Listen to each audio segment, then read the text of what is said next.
මිලිල්ලු නම්‍යතා සංගුණකයාගේ බිඳුව නම් ළමයි පූර්ණ අනම්‍යයි. right. ඕක ළමයි මිලිල්ලු නම්‍යතා සංගුණකයේ අගය. අපි ඊළඟට ගන්න මිලිල්ලු නම්‍යතාවේ ප්‍රභේදය වල ඊළඟට ගන්නේ අනම්‍ය කියන එක. අනම්‍ය. අනම්‍ය කියන්නේ ළමයි ED වල අගය. ED වල අගය ළමයි එකට වඩා අඩුයි. එකට වඩා අඩුයි. එන උත්තරේ.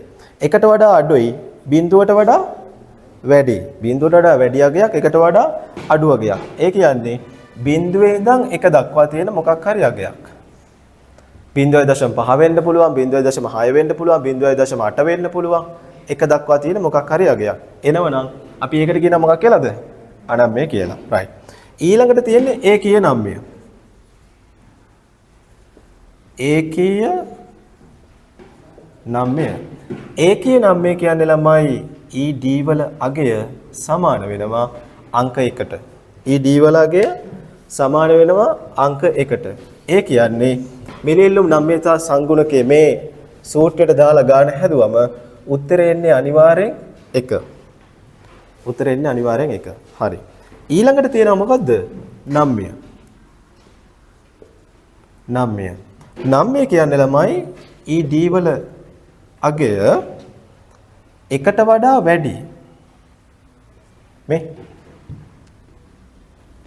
එක අඩුයි ළමයි ED වලගේ වැඩි. ED වලගේ එකට වඩා වැඩි අගයක් තියෙන්නේ. හරි? එකේ ඉඳන් අනන්තය දක්වා. හරි? right. එකේ ඉඳන් අනන්තය දක්වා අගයක් තමයි එන්නේ. right. ඊට පස්සේ තියෙනවා ළමයි පූර්ණ නම්‍ය. පූර්ණ නම්‍ය. පූර්ණ නම්‍ය කියන්නේ ළමයි ED වල අගය ළමයි සමාන වෙනවා අනන්තයට. අනන්තයට සමාන වෙනවා. හරි. right. එහෙනම් මිලිල්ලුම් නම්‍යතා සංගුණකේ ප්‍රධාන ප්‍රභේද 5ක් තියෙනවා. පූර්ණ අනම්‍ය, අනම්‍ය, ඒකීය නම්‍ය, නම්‍ය, පූර්ණ නම්‍ය කියලා 5ක් තියෙනවා. හරි. right. එන උත්තරය අනුව ළමයි මේ ප්‍රභේද 5 ඔයා හරියට දැනගෙන තියෙනවා නම් එන උත්තරේ දැක්කම ඔයාට බලන්න පුළුවන් මෙතනින් කොයිකටද මේක එන්නේ කියලා නේ. 0.5 වොත් කොයිකටද එන්නේ? උත්තරේ 0.5 වොත් එන්නේ කොයිකටද? බිඳුවට වැඩි එකට වඩා අඩුයි. එහෙනම් එන්නේ කොයිකටද? අනම්‍යයකට නේ. අපි හිතමු උත්තරේ එනවා අංක 1. හරියට මිලිල්ලුම් නම්‍යතා සංගුණකයාගේ අංක 1. කීයද එහෙනම්? ඒකීය. හරි? මිලිල්ලුම් නම්‍යතා සංගුණකයාගේ බිඳුවයි. එහෙනම් කීයද? එහෙනම් කියන්නේ පූර්ණ අනම්‍ය කියලා. හරි. ওই විදිහට අපිට ගන්න පුළුවන්. මිලිල්ලුම් නම්‍යතා සංගුණකයාගේ අනන්තයයි. අනන්තය කියන්නේ අපරිමිතයි කියන එක. ඒක සීමාවක් නැහැ. අනන්තය දක්වා විහිදෙනවා අපරිමිතයි. හරි හරියටම කියන්න බෑ අපරිමිතය දක්වා විහිදෙනවා. පූර්ණ නම්‍ය කියලා මේකට අපි කියනවා. හරි. right. ඊට පස්සේ අපි එමු මේ වගේ එකින් එක කතා කරන්න. ඉස්සෙල්ලාම අපි කතා කරනවා ළමයි පූර්ණ අනම්‍ය එල්ලුම කියන එක. මෙන්න මේක තමයි අපි ඉස්සෙල්ලාම කතා කරන්න හදන්නේ 11 පිටුව. හොඳේ? right. ශූන්‍ය නම්‍ය කියලාත් මේකට කියනවා. ශූන්‍ය කියන්නේ මොකද්ද? බිඳුව. හරි? right. බලමු මේක අපි කියවලා. පූර්ණ අනම්‍ය එල්ලුම යනු එල්ලුම කෙරෙහි බලපාන අනෙකුත් කරුණු නොවෙනස්ව තිබියදී සලකා බලන භාණ්ඩයේ මිල කෙතරම් වෙනස් වුවද එල්ලුම් ප්‍රමාණය ඊට ප්‍රතිචාර නොදක්වන තත්වයකි. මේ සලකා බලන භාණ්ඩයේ මිල වෙනස් වෙනවා. මිල අම්බානට වෙනස් වෙනවා. හැබැයි චුට්ටක්වත් එල්ලුම් ප්‍රමාණය වෙනස් වෙන්නේ නැහැ. දැන් මම ඕකට ලේඛනයක් ගන්නවා. මෙන්න මෙහෙම ලේඛනයක් ගන්නවා. හරි? right. P මිල එල්ලුම් ප්‍රමාණය QD. හරි. ලක්ෂ දෙකක් තියෙනවා. A ලක්ෂය ඊට පස්සේ B ලක්ෂය කියලා අපි ගමු. හරි. මේකේ මිල රුපියල් 5යි. මිල රුපියල් 5ේදී ඉල්ලුම් ප්‍රමාණය 100යි. හරි. මිල රුපියල් 10 දක්වා වෙනස් වෙනවා. 10 දක්වා වැඩි වෙනවා. දැන් මිලයි ඉල්ලුම් ප්‍රමාණය අතර තියෙන මොන සම්බන්ධයක්ද ළමයි? ප්‍රතිලෝම සම්බන්ධයක් තියෙන්නේ. එහෙනම් කතාවට අනුව නම් ළමයි මිල 5 ඉඳන් 10 දක්වා වැඩි වෙද්දී ඉල්ලුම් ප්‍රමාණය මොනවා වෙන්න ඕනේද? අඩු වෙන්න ඕනේ. ප්‍රතිලෝම සම්බන්ධයක් තියෙන්නේ මේ මිලයි ඉල්ලුම් ප්‍රමාණයයි අතර තියෙන්නේ ප්‍රතිලෝම සම්බන්ධයක්. සම්බන්ධය ප්‍රතිලෝමයි. සම්බන්ධයේ ප්‍රතිලෝමයි කියන්නේ මිල අඩු වෙනවා නම් ඉල්ලුම් ප්‍රමාණය වැඩි වෙන්න ඕනේ. මිල වැඩි වෙනවා නම් ඉල්ලුම් ප්‍රමාණය අඩු වෙන්න ඕනේ. දෙක ප්‍රතිවිරුද්ධ දිශාවන්ට යන්නේ සම්බන්ධයේ ප්‍රතිලෝමයි. ප්‍රතිලෝම සම්බන්ධය තමයි මේ දෙක අතර තියෙන්නේ. ප්‍රතිලෝමයි කියන්නේ ඍණ. හරි. එහෙනම් හරිනම් සිද්ධ වෙන්න ඕනේ ළමයි මිල වැඩි වෙද්දී ඉල්ලුම් ප්‍රමාණය අඩු වෙන්න ඕනේ. හැබැයි ඉල්ලුම් ප්‍රමාණය අඩු වෙලා නැහැ. ඉල්ලුම් ප්‍රමාණය පොඩ්ඩක්වත් වෙනස් වෙලා නැහැ. ওই ගානම තියෙනවා. හරි. ඒ කියන්නේ වෙලෙන්ද භාණ්ඩයේ මිල වැඩි කරා කියලා ඉල්ලුම් ප්‍රමාණය අඩු වෙලා නැහැ. තාමත් ඉල්ලුම් ප්‍රමාණය ඒ ගානම තමයි. මිල වැඩි වුණාට ඉල්ලුම් ප්‍රමාණය ඒ ගානම තමයි තිබිලා තියෙන්නේ. හරි. මේකට ළමයි මම උදාහරණයක් ගන්නම් මෙන්න මේ වගේ. දැන් සාමාන්‍යයෙන් ප්‍රායෝගික ලෝකෙ සිද්ධ වෙන උදාහරණයක් මම කියන්නම්. ඉස්සර කැම්පස් එකේ ඉද්දි අපි හොස්ටල් එකේ හිටියේ. හොස්ටල් එකේ රූම් එකේ සාමාන්‍ය ළමයි 4 දෙනෙක් වගේ ඉන්නවා සාමාන්‍ය එක රූම් එකක. හරි. හොස්ටල් එකේ එක රූම් එකක ළමයි 4 දෙනෙක් විතර ඉන්නවා. අර ඩබල් ඇඳන් තියෙන්නේ. යට ඇඳේ එකයි උඩ ඇඳේ එකයි එහෙම තමයි ඉන්නේ. හරි. මම කාලයක් යට ඇඳේ හිටියා ඊට පස්සේ කාලයක් උඩ ඇඳේ හිටියා. හරි. එතකොට රූම් එකේ 4 දෙනෙක් ඉන්නවා. අපිත් එක්ක හිටිය අනුරාධපුරේ කොල්ලෙක් මූලමයි හැමදාම ලෙක්චර්. දැන් අපි උදේ 8ට ලෙක්චර් එකට යනවා, හවස 5ට ලෙක්චර් ඉවරලා එනවා. ආවට පස්සේ මූලමයි හැමදාම මෙන්න මෙච්චරක් විතර මේ පෑනටත් වැඩිය ලොකුයි. මේ කන විතර ඇති. හරි. පෑන්ට වැඩිය ටිකක් ලොකුයි. ලොකු ඉන්ජෙක්ෂන් එකක් අරගෙන ළමයි ඌ ටී-ෂර්ට් එක මෙතනින් උස්සලා ඉන්ජෙක්ෂන් එක එතනට තියලා ගහනවා මෙහෙම. හරිද? ඌ එක ගහ ගන්නවා. හැමදාම මේ ලෙක්චර් ගිහිලා ආපු වෙලාවට ඌ ඒ වැඩේ කරනවා. අපි කියනවා ඒකට ඉන්සියුලින් කියලා. හරිද? රයිට්. ගොඩක් වෙලාවට දිය වැඩියා තියෙන ලෙඩ්ඩු මේක දිනපතා පරිභෝජනය කරනවා. හරිද? මේකක් සාමාන්‍යයෙන් එක මාත්‍රාවක් මං හිතන්නේ වෙළඳ පොලේ පාමිසි වල ගන්න තියෙන රුපියල් 4000ක් විතර වෙනවා මං හිතන්නේ. ඒතර දිනපතා පාවිච්චි කරන අයට කොච්චර වියදමක් යනවා ඇද්ද? හරි. ඊට පස්සේ ওই කොවිඩ් කාලේ එහෙම මේවා පිටරටින් ගෙන්නන එක අඩු වුණා. වැහුවනේ ලොක්ඩවුන් කරන ආනයන අපනයන කටයුතු නතර කරා. ඊට පස්සේ පිටරටින් ගෙන්නන එක අඩු වෙච්ච නිසා මේ වගේ මිල ළමයි 6500 7000 8000 මේ වගේ ගොඩාක් ගණන් වලට ගියා. දැන් ආයෙ ටිකක් අඩු වීගෙන එනවා. එහෙනම් ළමයි හැබැයි 6500ට 7000ට 8000ට ගියාට ළමයි එයාලට ඉල්ලුම් ප්‍රමාණය අඩු කරන්න පුළුවන්ද මිල වැඩි වුණා කියලා? ඉල්ලුම් ප්‍රමාණය අඩු කරලා උඩ කලන්තේ දාලා වැටෙනවා. ඌ හොස්පිටල් ගෙනියන්න වෙනවා. හරි? ඔව් එහෙම දැන් එකපාරක් අපේ කට්ටියක් ඌත් ගිහිල්ලා කට්ටියක් නයිට් කැම්ප් එකකට කොහේ හරි ගිහිල්ලා මූට එකපාරම අරක ගහගෙන අමතක වෙලා ළමයි එදා දවසේ හරිද ඌට රෑ කලන්තේ හැදිලා. අර හිටපියොන්ටත් එක්ක එදා ප්‍රශ්නයක් ඒක. හරි? එහෙනම් එහෙම දේවල් සිද්ධ වෙන්න පුළුවන්. මිල වැඩි වුණාට ළමයි ඒ වගේ ඖෂධ වගේ දේවල් වල අපි ඉල්ලුම් ප්‍රමාණය වෙනස් කරන්නේ නැහැ. ප්‍රැක්ටිකල් උදාහරණයක්. එහෙනම් ඉන්සියුලින් වලට තියෙන්නේ මොන නම්‍යතාවයක්ද? පූර්ණ අනම්‍යයිනේ. මේ බිඳුව එන්නේ උත්තරේ. මේක මේ සූත්‍රයට දාලා ගාන හදන්න කලින් අපි ඒක කියවලා උදාහරණ ලියා ගමු. පූර්ණ අනම්‍ය ඉල්ලුම යනෝ ඉල්ලුම කෙරෙහි බලපාන අනෙකුත් කරුණු නොවෙනස්ව තිබියදී සලකා බලන භාණ්ඩයේ මිල කොතරම් වෙනස් වුවද ඉල්ලුම් ප්‍රමාණය ඊට ප්‍රතිචාර නොදක්වන තත්වයකි. ඉල්ලුම් ප්‍රමාණය ඊට ප්‍රතිචාර නොදක්වන තත්වයක්. උදාහරණ ලියන්න. ආදේශක නොමැති සමහර භාණ්ඩ සම්බන්ධයෙන් ආදේශක නොමැති සමහර භාණ්ඩ සම්බන්ධයෙන් ආදේශක නොමැති සමහර භාණ්ඩ සම්බන්ධයෙන්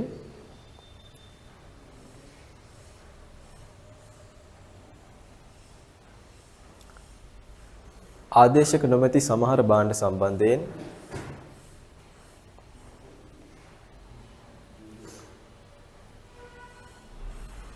ලියන්න ඇතම් ඖෂධ වර්ග. ඒකටම ලියන්න ඇතම් ඖෂධ වර්ග. ඇතම් ඖෂධ වර්ග. වරහන් ඇතුලේ ලියන්න ඉන්සියුලින්. වරහන් ඇතුලේ ලියන්න ඉන්සියුලින්.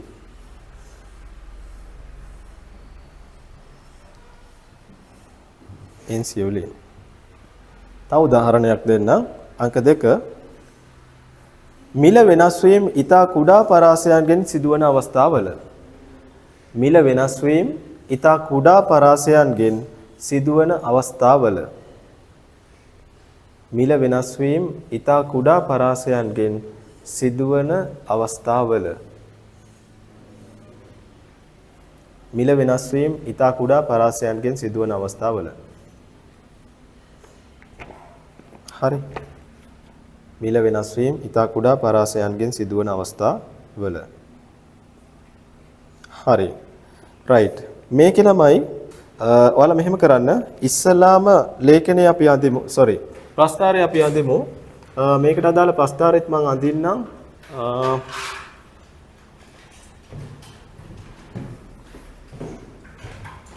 ප්‍රස්තාරේ මම මේ පැත්තෙන් අඳින්නම්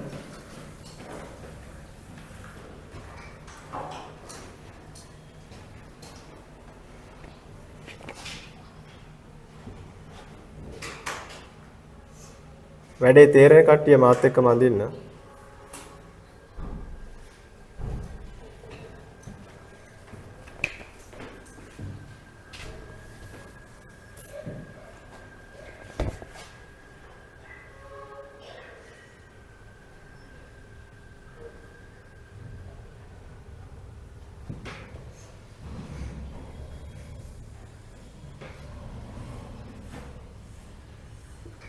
උඩට එනවා P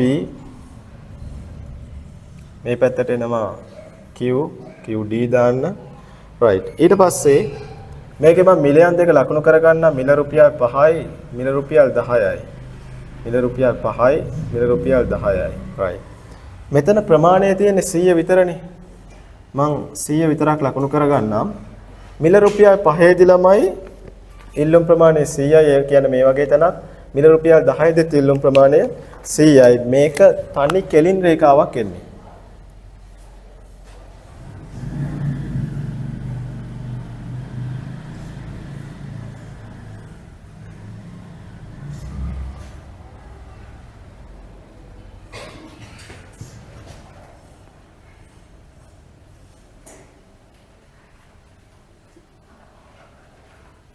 තනි කෙලින් රේඛාවක් එන්නේ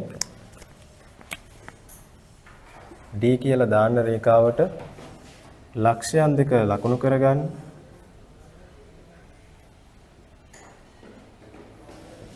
ඔය තැන් දෙක. හරි.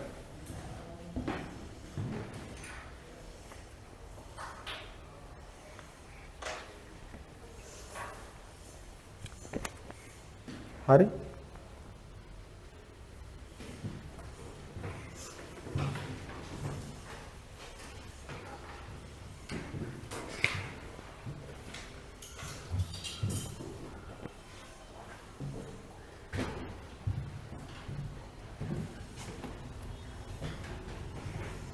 ඊට පස්සේ මේකේ ගාන හදන්න ගාන මම මෙතන හදන්නම් ලේඛනයේ බලලා අපිට ගාන හදා ගන්න පුළුවන් නේ ඩෙල්ටා QD බෙදීම ඩෙල්ටා P කියන්නේ අපි ඉස්සෙල්ලාම ඩෙල්ටා QD ගමු ඩෙල්ටා QD කීයද ඉල්ලුම් ප්‍රමාණය 100 ඉඳන් වෙනස් වෙලා තියෙනවා 100 දක්වා වෙනස කීයද වෙනස බිඳුවයි ඉරවුඩ බිඳුව බෙදීම මිල 5 ඉඳන් 10 දක්වා වැඩි වෙලා තියෙනවා ළමයි 5ක් ඉර යට 5යි ධන 5යි හොඳේ ගුණ කිරීම P වල අගේ අපි දාමු 5 5 කියලා දාමු ඉස්සල්ලාම තියෙන අගේ දාමු 5යි 5ට අදාළ ඉල්ලුම් ප්‍රමාණය 100යි right මෙතන 5ට 5 කැපෙනවා 1යි ඉර උඩ බිඳුව තියෙන ළමයි ඉර උඩ බිඳුව තියෙනවා කියන්නේ උත්තරේ කීයද බිඳුවයි ඉර උඩ බිඳුව තියෙනවා කියන්නේ උත්තරේ බිඳුවයි හදා ගන්න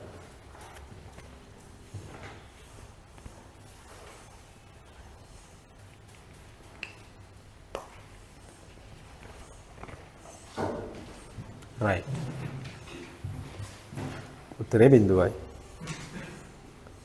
ඊට පස්සේ පූර්ණ අනම්‍ය ඉල්ලුමක ලක්ෂණ ටික තියෙනවා මොනවාද පූර්ණ අනම්‍ය ඉල්ලුමක ලක්ෂණ ඉල්ලුම් වක්‍රය මිලාක්ෂයට සමාන්තරව පිහිටයි මේ ඉල්ලුම් වක්‍රය ළමයි මිලාක්ෂයට සමාන්තරව පිහිටන්නේ මේ මිලාක්ෂය කියන්නේ කොයිකද මේක මේ කියන මිලාක්ෂයට සමාන්තරව තමයි ළමයි ඉල්ලුම් වක්‍රයක් තියෙන්නේ හරි ඊළඟට ඊළඟ ලක්ෂණය බලන්න ඕනෑම ලක්ෂයක ඉල්ලුම් නම්‍යතාවය බිඳුවයි මේ ලක්ෂයට අදාළව හෙව්වත් බිඳුවයි මෙතනට 10 දාලා මෙතනට 100 දාලා හෙව්වත් ඉර උඩ ඒත් තියෙන බිඳුවනේ ඒත් එන්නේ උත්තරේ බිඳුවයි කොයික දැම්මත් එන්නේ උත්තරේ බිඳුවයි තනි කෙලින් තියෙන්නේ ඒක. හරි? right. විශාල මිල වැඩිවීමකදී මේ තාත්වික නොවේ. විශාල මිල වැඩිවීමක් වගේ තැන්වලදී මේක තාත්වික නෑ කියලායි කියන්නේ. right. ඒක පැහැදිලිද? පූර්ණ අනම්‍ය කතාව පැහැදිලි. එහෙනම් ඊළඟට අපි යමු අනම්‍යක ගැන කතා කරන්න. right. මම මේ ටික මකන්නම්.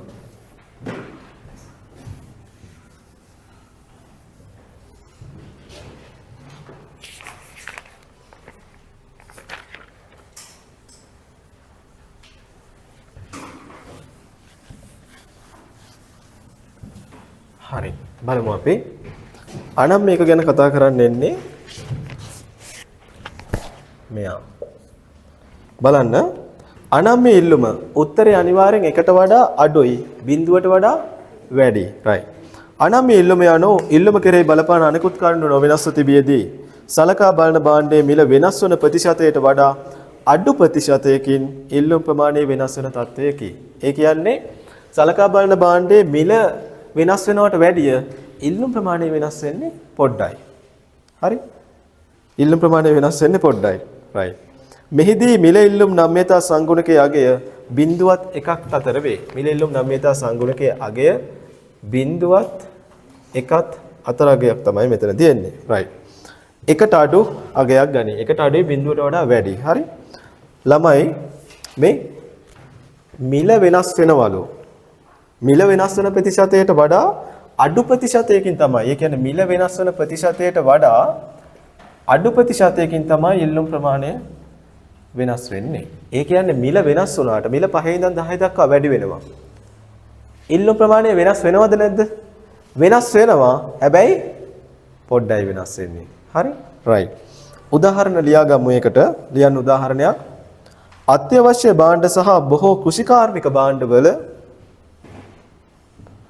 අත්‍යවශ්‍ය භාණ්ඩ සහ බොහෝ කෘෂිකාර්මික භාණ්ඩවල අත්‍යවශ්‍ය භාණ්ඩ සහ බොහෝ කෘෂිකාර්මික භාණ්ඩවල අත්‍යවශ්‍ය භාණ්ඩ සහ බොහෝ කෘෂිකාර්මික භාණ්ඩවල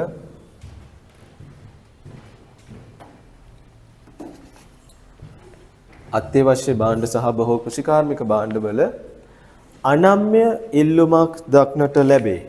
අනම්‍ය ඉල්ලුමක් දක්නට ලැබේ.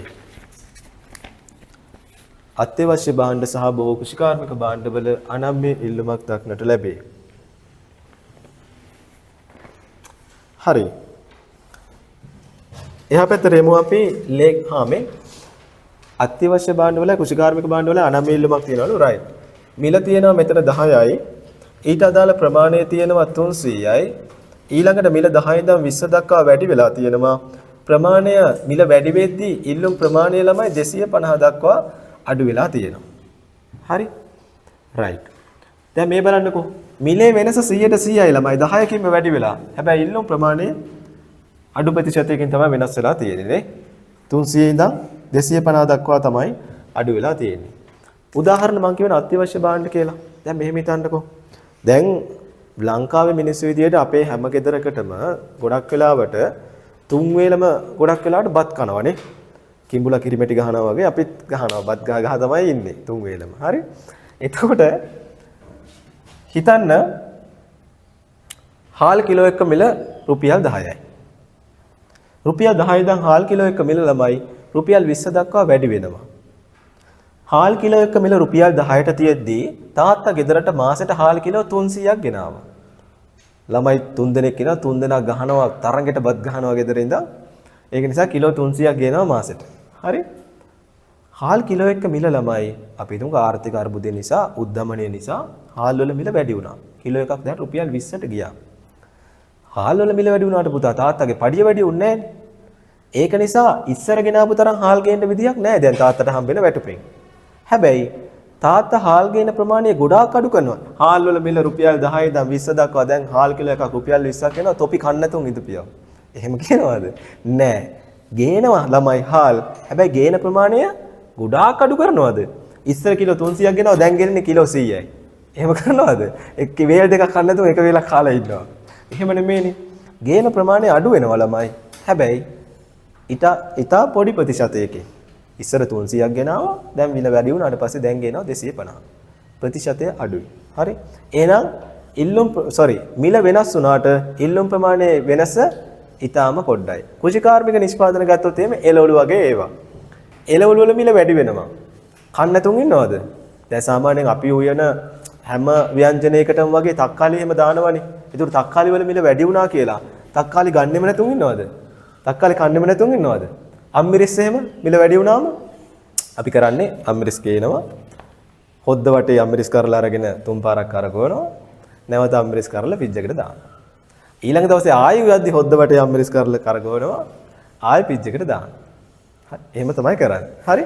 රයිට්. එතකොට ළමයි මිල වැඩි වුණාට ඉල්ලුම් ප්‍රමාණය ගොඩාක් අඩු වෙන්නේ නැත්නම් අපි ඒකට කියනවා ළමයි අනම්‍යයි කියලා. රයිට්. මේකට අදාළ ලේඛනය අපි අඳිමු. ලේඛනය ඇඳලා ඊට පස්සේ ගානක් හදමු. රයිට්. මාත් එක්කම කරන්න කට්ටිය.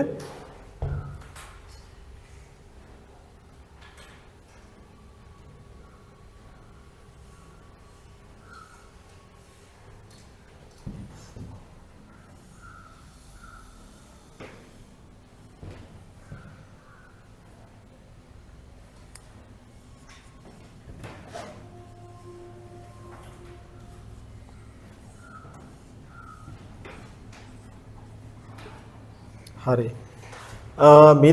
මිල අපි 5න් 5ට ගමු. 10 10ට ගත්තා කමන්නේ 10 20 කියලා. 5න් 5ට උතන තියෙන කොටු වල නම් ඔයාලට 5න් 5ට ගන්න පුළුවන්. 5යි 10යි 15යි 20යි කියලා 5න් 5ට ගන්න ඔයාලා. 5යි 10යි 15යි 20යි. right. ප්‍රමාණයන් ටික අපි 100න් 100ට ගමු. 100යි 200යි 300යි 400යි.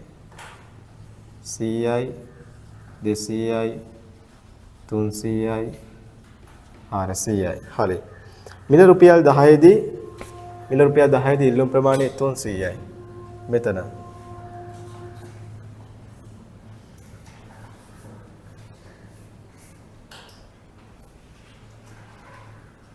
10 දිල්ලුම් ප්‍රමාණය 300යි. මිල රුපියල් 20 දිල්ලුම් ප්‍රමාණය 250 දක්වා අඩු වෙනවා. ඒ කියන්නේ මේ වගේ තැනක් එන්නේ. right. 20 දිල්ලුම් ප්‍රමාණය 250 දක්වා අඩු වෙනවා. මෙතන. ওই දෙක යා කරලා ළමයි රේඛාව ඇඳෙන්න ඕනේ. හරි. චුට්ටක් ඇල වෙලා එන්නේ.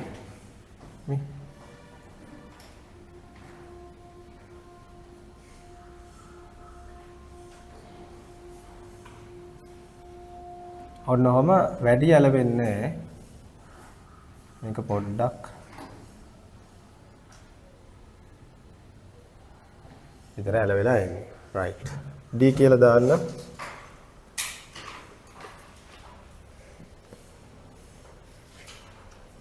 ලක්ෂයන් දෙකත් මාක් කරගමු අපි. මම මෙතන වරද්දලානේ. 5ේදී දැන් 15ේදී 300 නෙමෙයි මාක් කරන්න ඕනේ. 10ේදී 300 මාක් කරන්න ඕනේ. එතන වරද්දලා මම.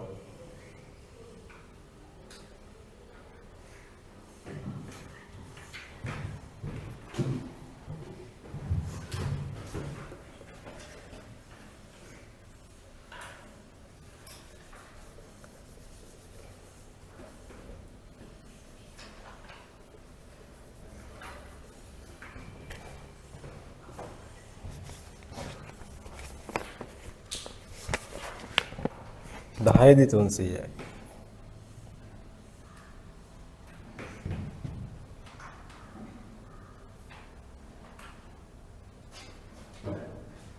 right. 20ේදී 250යි.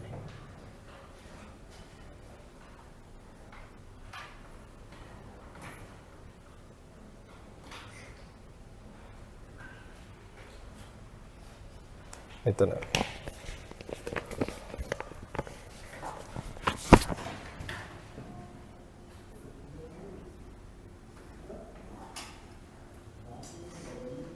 පොඩ්ඩක් ඇලවෙන්නේ.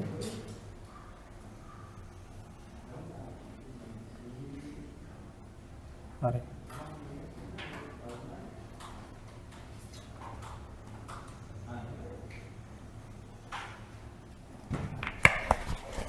right.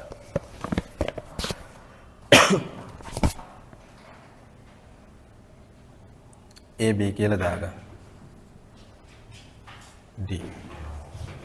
හරි. ඒක හරිනේ. කරගෙන යන්න එපා කලබලයට. හරි. මාත් එක්කම කරමු. අනිත් එක තනියම අඳින්න එපා. ඒ කී එක. මෙතන ගාන හදමු අපි.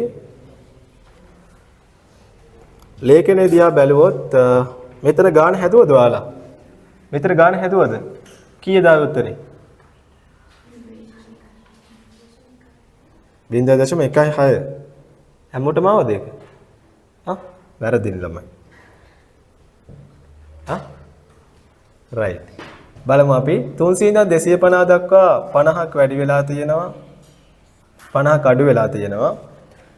ඩෙල්ටා P එනවා 10 ඉඳන් 20 දක්වා 10ක් වැඩි වෙලා තියෙනවා. ගුණ කිරීම P වලගේ අපි 10 ගමු. QD වලගේ අපි 300 ගමු. හරි. 10ට 10 ඒවා 1යි. 100ට 10 ඒවා 10යි. 50ට 50 ඒවා 1යි. 300ට 50 ඒවා 6යි. රයිට්. 10 හදෙන් බෙදුවම උත්තරේ එනවා ඍණ 0.16 කියලා. හරි. කවුද කිව්වේ වැරදි කියලා? හරි. උත්තරේ ඍණ 0.16යි. හරි. හා? 300 නේ. 10. හරි. 10 නේ. හරි. ඒව දැක්කම කියන්න ඕනේ. මිල එන්නේ 10. 300ට අදාළ මිල 10යි. 10යි 10ට 10 කැපෙනවා. හරිද? ඍණ 0.16 එන්නේ උත්තරේ. හරි. දශම ස්ථාන දෙකකින් වගේ නතර වුණා නම් ඇති. හරි. මේ ඍණ 0.16 කියන්නේ ළමයි මේ බලන්න අනම්මයයි. බිඳුවට වඩා වැඩි එකට වඩා එකට වඩා අඩුයි බිඳුවට වඩා වැඩි. හරි? right. ඊළඟට අපි එනවා ඒකේ නම්මේ කියන එකට. ඒකේ නම්මේ කියන්නේ ළමයි අනිවාර්යෙන් උත්තරේ එන්නේ 1. ඒකේ නම්මේ කියන්නේ අනිවාර්යෙන් උත්තරේ 1.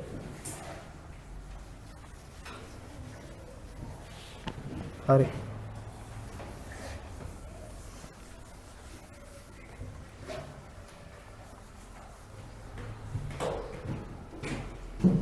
බලන්න ඒකේ නම්මේ ඉල්ලුම.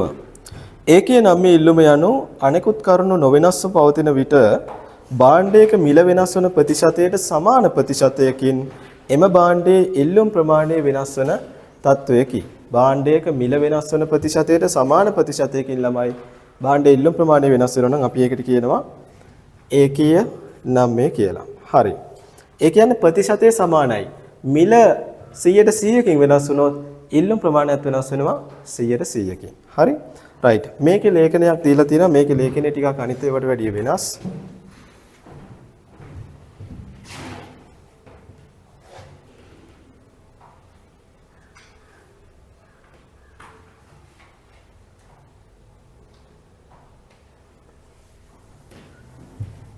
හරි. බලන්න.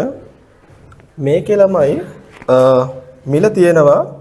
මිල මං ලියාගෙන යන්නම් 1යි 2යි 3යි 4යි 5යි 6යි කියලා මිල වැඩි වීගෙන යනවා. ඉල්ලුම් ප්‍රමාණයත් ළමයි ඒ සමාන ප්‍රතිශතයකින්ම වැඩි වෙනවා. දැන් මිල 100%කින් වෙනස් වෙද්දී ඉල්ලුම් ප්‍රමාණය 100%කින් වෙනස් වෙනවා. මේ බලන්න මිල 1ේදී ඉල්ලුම් ප්‍රමාණය 120යි. මිල 2 දක්වා වැඩි වෙද්දී ඉල්ලුම් ප්‍රමාණය මොනවද වෙන්නේ? 120 ඉඳන් 60 දක්වා 60කින්ම අඩු වෙනවා. භාගයක්ම අඩු වෙනවා. මේ 120 ඉඳන් 60 දක්වා භාගයක්ම අඩු වෙනවා. හරි. ඒක පුරවලා නැද්ද? නෑනේ. රයිට්. ඊට පස්සේ මිල ආයෙත් 3 දක්වා 2 ඉඳන් 3 දක්වා වැඩි වෙනවා. එතකොට ඉල්ලුම් ප්‍රමාණය ළමයි 40 දක්වා අඩු වෙනවා. මිල 4 දක්වා වැඩි වෙනවා. ඉල්ලුම් ප්‍රමාණය ළමයි 30 දක්වා අඩු වෙනවා. මිල 5 දක්වා වැඩි වෙද්දී ඉල්ලුම් ප්‍රමාණය 24 දක්වා අඩු වෙනවා. මිල 6 දක්වා වැඩි වෙද්දී ඉල්ලුම් ප්‍රමාණය 20 දක්වා අඩු වෙනවා. හරි. මිල වැඩි වීගෙන යද්දී ඉල්ලුම් ප්‍රමාණය අඩු වීගෙන යනවා. සමාන ප්‍රතිශතයකින් මිල වෙනස් වෙන ප්‍රතිශතයට සමානම ප්‍රතිශතයකින් තමයි වෙනස් වෙන්නේ. හරි? උත්තරේ හැම වෙලාවෙම එන්නේ. දැන් මේ වෙලාවට ඉල්ලු නම්මිතාවේ හෙවොත් උත්තරේ හැම වෙලාවෙම මොකක්ද දෙන්නේ? උත්තරේ හැම වෙලාවෙම කීය දෙන්නේ ළමයි? උත්තරේ අංක 1 එන්නේ. උත්තරේ අංක 1යි එන්නේ. right. මේ වෙලාවේදී ළමයි අපිට බලන්න පුළුවන් පාරිභෝගික පැහැදම. පාරිභෝගික පැහැදම කියන්නේ මේක. P ගුණ කරන්න ඕනේ Q වලින්. P ගුණ කිරීම Q. එහෙම නැත්නම් QD. හරි? මේකට අපි කියනවා පාරිභෝගික පැහැදම. මම මේ පැත්තෙන් ලියන්නම්. පාරිභෝගික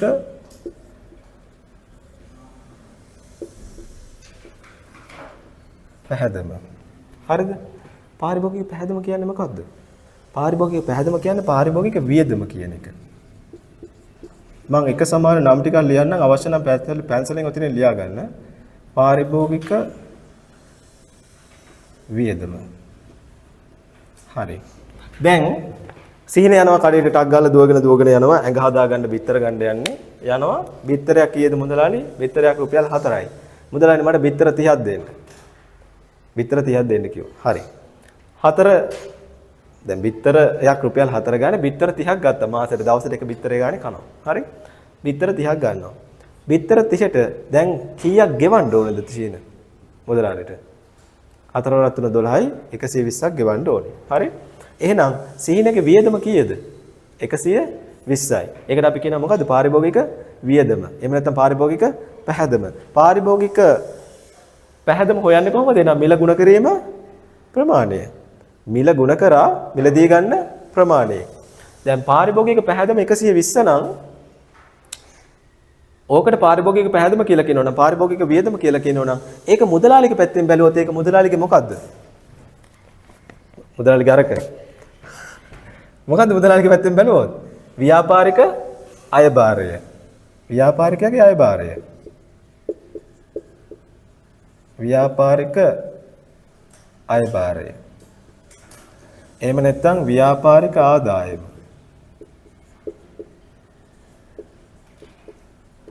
ඒක ලේසියිනේ ව්‍යාපාරික ආදායම. හරි. රයිට්. එහෙනම් ගුණ කරන්න බලන්න. එක ගුණ කරාම 120න් උත්තරේ කීයද? 120න් ගුණ කරාම ළමයි උත්තරේ එනවා කීයද? 220ක්. රයිට්. ඊට පස්සේ 2 60න් ගුණ කරාම උත්තරේ එනවා ඔව් 220ක්. රයිට්. ඊට පස්සේ 3 40න් ගුණ කරාම එනවා කීයද? 120ක්. 4 30න් ගුණ කරාම 120යි. 5 24න් ගුණ කරාම 120යි. 6 20න් ගුණ කරාම 120යි. ඒකීය නම් මේ ඉල්ලුමක් තියෙන වෙලාවක ඕනිම මිලක් යටතේ පාරිභෝගික පැහැදම මොකද වෙලා තියෙන්නේ? ඕනිම මිලක් යටතේ පාරිභෝගික පැහැදම සමානයි. ඒකම උත්තරේ එන්නේ. මරණකම් අමතක කරන්න එපා. MCQ වලට ඕක පටලවලා අහනවා. හරි? පාරිභෝගික පැහැදම එකම අගයක් ගන්නා අවස්ථාවකදී මිලිල්ලුම් නම්‍යතාවය කුමක් වේද? නම්‍යද, අනම්‍යද, ඒකීය නම්‍යද, නම්‍යද? උත්තරේ මොකද්ද? ඒකීය නම්‍ය. නේ? මේ අනිත් තැන් වලදී ළමයි පූර්ණ අනම්‍යකයි අනම්‍ය නම්‍ය පූර්ණ නම්‍ය ඕවගේදී ළමයි පාරිභෝගික පැහැදම එක එක මිලයන් යටතේ එක එක අගයන් එන්නේ වෙනස් වෙනවා. හැබැයි ඒකේ නම් මේ තත්වයකදී ළමයි පාරිභෝගික පැහැදම සෑම මිලකදීම සෑම ප්‍රමාණයකදීම සමානයි. හරි? මරණ අමතක කරන්න එපා. රයිට්. ඊට පස්සේ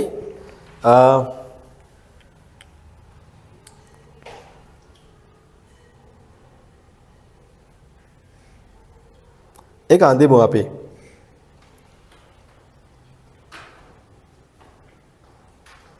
ඒක අඳින්න නම්මිතාවේ හොයන්න යන්න එපා පුතේ. හොයන්න කියලාත් නෑනේ ඔතන. alright ඊළඟට තියෙන්නේ ඒවා දැම්ම කරන්න යන්න එපා. අඳින්නකෝ.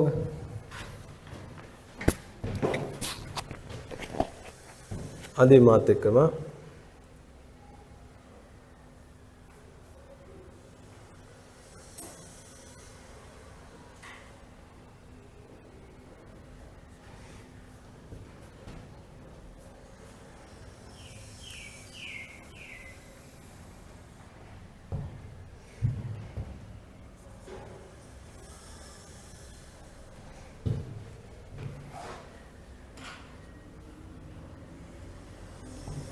හරි.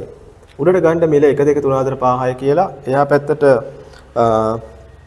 ප්‍රමාණය ගන්න 20න් 20ට 20 40 60 80 60 80 100 කියලා. මේ පැත්තට ගමු අපි 1යි 2යි 3යි 4යි 5යි 6යි. 1යි 2යි 3යි 4යි 5යි 6යි. මේ පැත්තට ගමු 20න් 20ට 20යි 40යි 60යි 80යි 100යි. 20ට ගමු 20යි 40යි 60යි 80යි 100යි 120යි. හරි right. දැන් ඕක මාක් කරන්න ඕනි. මාක් කරගෙන යන්න ඕනි අපි. මිල රුපියල් 1ේදී ළමයි 120යි. මිල රුපියල් 1ේදී 120යි.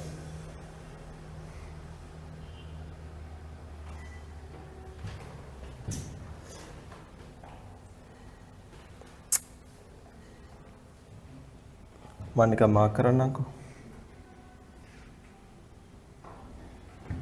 මිල රුපියල් 1ේදී 120යි. හරිද? ඊට පස්සේ මිල රුපියල් 2ේදී 60යි.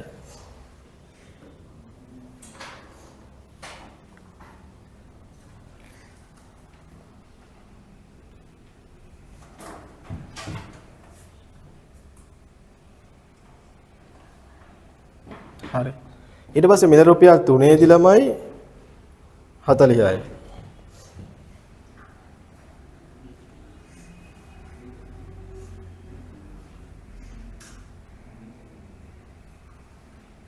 මිල රුපියල් 4ේදී 30යි. 4ේදී 30 කියන්නේ 20ත් 40ත් මැද වගේ නේ.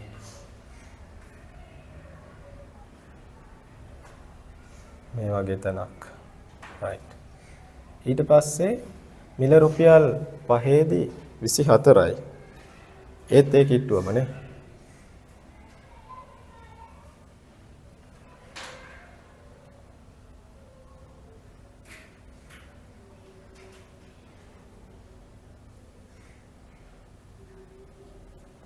හයේදී 20යි.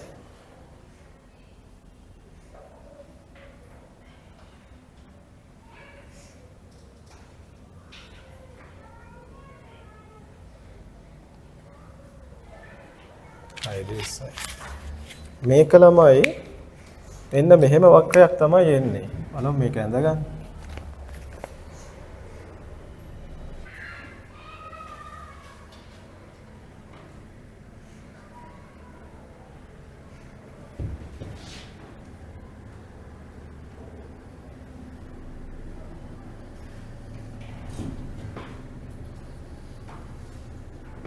ඔන්න ඔහොම එකක් එන්නේ.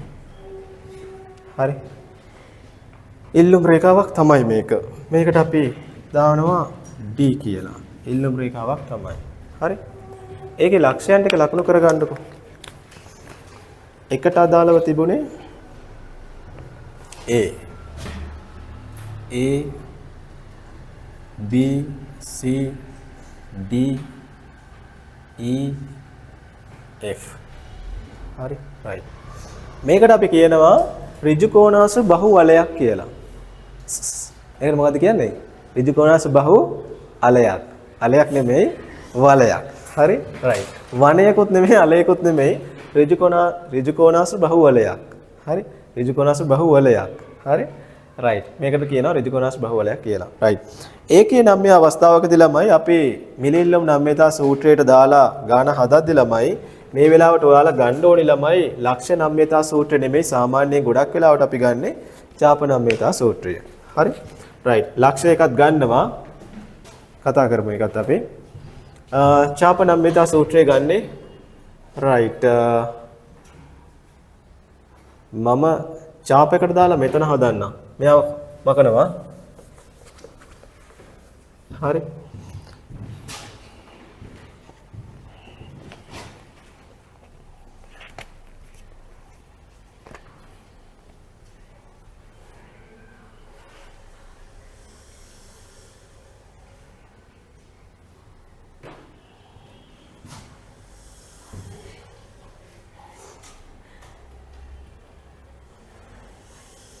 හරි. right. 40 ඉඳන් 30. right. මෙතනට ගමු. මේ චාපයකට දාලා හදද්දි ළමයි අපිට බලන්න චාපයකට දාලා හදද්දි මිලියන් දෙකක් සහ ප්‍රමාණයක් දෙකක් ඕනේ. මම මෙතන මෙන්න මේ දෙක ගන්නම්. මෙන්න මේ කියන ටික ගමුකෝ අපි. ඔන්න ඔය කියන හරියෙන් අරගෙන චාප නම්මිතා සූත්‍රයට දාලා අපි සංගුණකයේ අගේ හොයමු. හරි? right. චාප නම්මිතා සූත්‍රයේ මම ලියනවා ED සමානයි ඩෙල්ටා QD බෙදීම ඩෙල්ටා P ගුණ කිරීම P1 ධන P2 බෙදීම Q1 ධන Q2. හරි. සූත්‍රයට දැම්මම ළමයි ඩෙල්ටා QD වල අගේ එනවා අපිට මේ ඩෙල්ටා QD ඇවිල්ලා 40 ඉඳන් 30 දක්වා අඩු වෙලා තියෙනවා 10ක්. ඩෙල්ටා P ඇවිල්ලා 3 ඉඳන් 4 දක්වා වැඩි වෙලා තියෙනවා 1ක්. ගුණ කිරීම P1 වල අගේ අපි මේ මිලියන් දෙකක් නේ P1 වල අගේට 3 ගමු P2 වල අගේට 4 ගමු 3 සහ 4 3 එකතු කිරීම 4 බෙදීම ඒකට අදාළ ප්‍රමාණයන් දෙකක් ගන්නවා 40යි 30යි 40 එකතු කිරීම 30යි සමානයි ඍණ 10 බෙදීම 1 ගුණ කිරීම 3යි 4යි 7යි බෙදීම 40යි 30යි 70යි නේ හරි එකට කිව්වා 4 7 10 7 7යි ඊට පස්සේ ඔය 1යි 7යි මේ විදිහටම තමයි එන්නේ 1යි 7යි 7 7ෙන් බෙදුවම උත්තරේ එනවා මේ ඍණ 7 ධන 7ෙන් බෙදුවම උත්තරේ එනවා ඍණ 1ක් කියලා හරි ඒක ඔතන ඔය ගානෙම ඔය යටින් හිටසක් තියෙන්නේ එතන හදාගන්න හරි එයා පැත්තෙත් ඒක හදලා තියෙනවද නෑනේ නෑ එයා පැත්තෙත් හදන්න තියෙනවා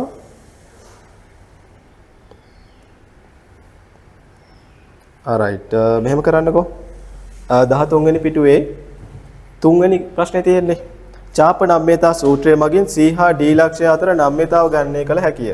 C සහ D මේ ලක්ෂ දෙකනේ මේ C මේ ආවිල්ලා D A B C D E F නේ. හරි. එහෙනම් C සහ D අතර මේ ගාන හදා ගන්න ළමයි 13 වෙනි පිටුවේ 3 වෙනි තැන. 3 වෙනි ප්‍රශ්නෙට අදාළ. අතනින් හදාගත්තා නම් ඒත් කමක් නැහැ. අතනත් හදාගන්න. දැන් දෙකේම හදාගන්න.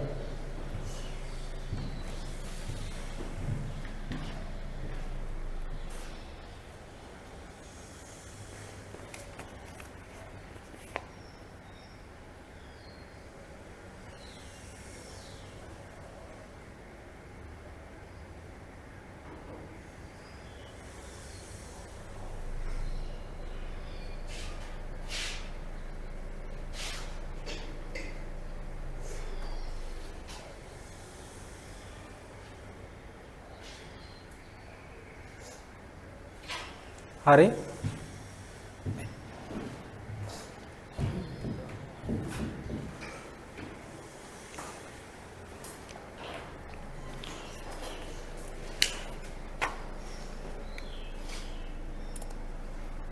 capital N මේක ප්‍රශ්නේ තියෙන්නේ යනවද හරි ඉස්සර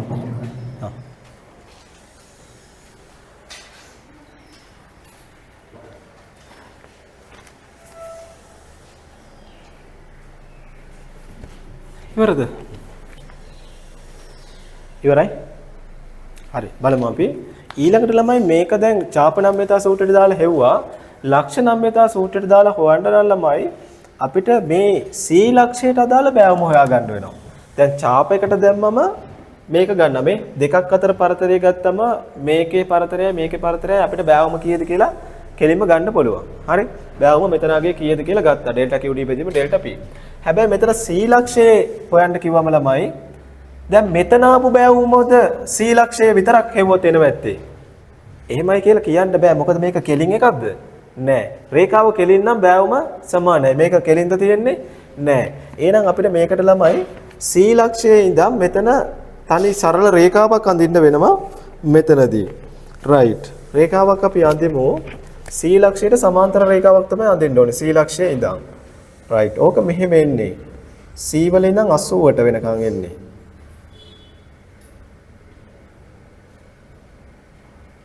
C ලක්ෂයේ ඉඳන් සමාන්තර රේඛාවක් අපි අඳිනවා.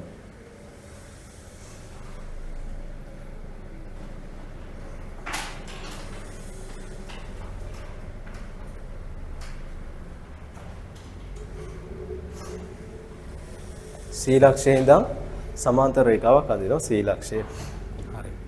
මෙතන ඉඳන්. හරිද? එතන ඉඳන් සමාන්තර රේඛාවක් ඇඳලා හරි. එතන ඉඳන් සමාන්තර රේඛාවක් ඇඳලා පස්සේ හරිද? රේඛාව ඇඳලාද 6යි 80යි අතරට ගන්න. හරි? ඇඳලානේ. මේ අපි ලක්ෂයකට දාලා හොයද්දි තමයි මේ සමාන්තර රේඛාවක් අඳින්නේ. ගොඩක් වෙලාවට ඔහොම සමාන්තර රේඛා ඇඳලා ලක්ෂයකට දාලා උත්තරේ හොයන්නේ එහෙම ඒවා ඇවිල්ලාම නැහැ ගණන්. හරිද? ඇවිල්ලාම නැහැ. නමුත් ඔයා ඉගෙනගෙන ඉන්න සමහරට මේ අවුරුද්ද දෙන්න පුළුවන්. හරිද? එතකොට සමහර ඒ ආවත් ළමයි ගොඩක් වෙලාවට පස්තාරේ මේ රේඛාවත් ඇඳලා මෙතන බෑවුම මාක් කරගන්න විතරක් එයි ගොඩක් වෙලාවට. හරි? රේඛාව ඇඳලා දෙයි පස්තාරයක්. ඊට පස්සේ මාක් කරගන්න විතරක් දෙයි. හරි? දැන් මේක මාක් කරාට පස්සේ මේකේ බෑවුම ගන්න පුළුවන් මේ. බෑවුම එනවා දැන් C ලක්ෂයට අදාළ බෑවුම මේ. බෑවුම කියන්නේ ළමයි මෙතන මේ ඩෙල්ටා P අතර පරතරය. මෙතන ඉඳන් එනවා අපි පහළට. ත්‍රිකෝණේ ගන්න එපයි. දැන් මේ සමාන්තර රේඛාවක් අපි ඇඳා සමාන්තර රේඛාවක් ඇඳලා ඉවර වෙලා ඒකේ ත්‍රිකෝණේ ගන්නවා අපි මේ. ත්‍රිකෝණෙ ඉන්නේ මෙහෙමනේ. ඔන්න ඕක. අග චුට්ටක් කඩේරි වලින් හරි රතු පෑනකින් හරි චුට්ටක් රතු පෑනකින් කඩේරි වලින් මාක් කරගත්තා නම් හරි ඔය. හරි. මේ ඊට පස්සේ මම මේකේ දැන් මම මේවා ඇඳලා තියෙන නිසා මට මෙතන ලියන්න විදිහක් නෑ. මේකේ කමන්නේ මම මේව ගන්නම්කෝ. මේ මෙතන පරතරය. right. ඒ කියන්නේ මේ ඩෙල්ටා P නෙමෙයි මිලේ පරතරය ඇවිල්ලා ඩෙල්ටා P. Delta P. හරි. ප්‍රමාණය අතර මේ ටිකේ පරතරය ඩෙල්ටා QD නේ. right. එහෙනම් ඩෙල්ටා QD කියන්නේ මේ මෙයා කියන්නේ මෙයා. මෙයා කියන්නේ මෙයා. එහෙනම් අපි එයාව දාන්න වෙනවා අපිට ED සමානයි ඩෙල්ටා QD බෙදීම ඩෙල්ටා P ගුණ කිරීම ලක්ෂ නම්‍යතා සූත්‍රයට අපිට දාන්න වෙනවා P බෙදීම QD. ඕකනේ ලක්ෂ නම්‍යතා සූත්‍රය. ඕකට දාලා අපි හොයමු මෙතන අගයන් කීය දෙන්නේ ළමයි. මෙතන එන්නේ 3යි ඩෙල්ටා P එන්නේ 3යි ඩෙල්ටා QD එනවා 80 ඉඳන් 40 දක්වා 40ක්. ඔව් 40 බෙදීම 3. right. ඩෙල්ටා QD එනවා 40ක් 80 ඉඳන් 40 දක්වා 40යි ඩෙල්ටා P එනවා 3යි. right. මෙතන ඍණ 40 80 ඉඳන් 40 දක්වා අඩු වෙනවා 3 ඇවිල්ලා ධන ගුණ කරනවා P වල අගය එනවා ළමයි P වල අගය C වලට අදාළ මිලනේ. ඒ කියන්නේ 3යි. ඒකට අදාළ C වලට අදාළ ප්‍රමාණය 40යි. 40යි 3ට 3 කැපෙනවා 40ට 40 කැපෙනවා උත්තරේ එනවා ඍණ 1යි. ඒකේ නම්‍යතාවයට අනුව උත්තරේ ඍණ 1 එනවා. හරි. හරිද? ඒක තේරුණාද? තේරුණාද නේ? තේරුණාද ඒක? හා? ඒක තේරුණානේ? right. එහෙනම් මේ ඒකේ නම්‍යතාවයේදී තමයි මෙච්චර මෙහෙම එකක් තියෙන්නේ. මේව අමාරුද නෑනේ? මෙලොව දෙයක් අමාරු නෑනේ? අමාරුම නෑනේ? හරි. ඉක්කොන් අමාරු නෑ හොඳේ. right. ඇත්තෙම නෑ මේ වගේ ඇති දෙයක් නෑ ඇත්තටම. ගොඩාක් අය එන ලොකු කරගෙන ඉන්න ඇති දෙයක් නෑ ඇත්තටම. හරි. දැක්කද? අහස දෙදරනවා අමාරු නෑ කියද්දි. හරි? right. හරි. එහෙනම් ඔකයි කතාව. හරි.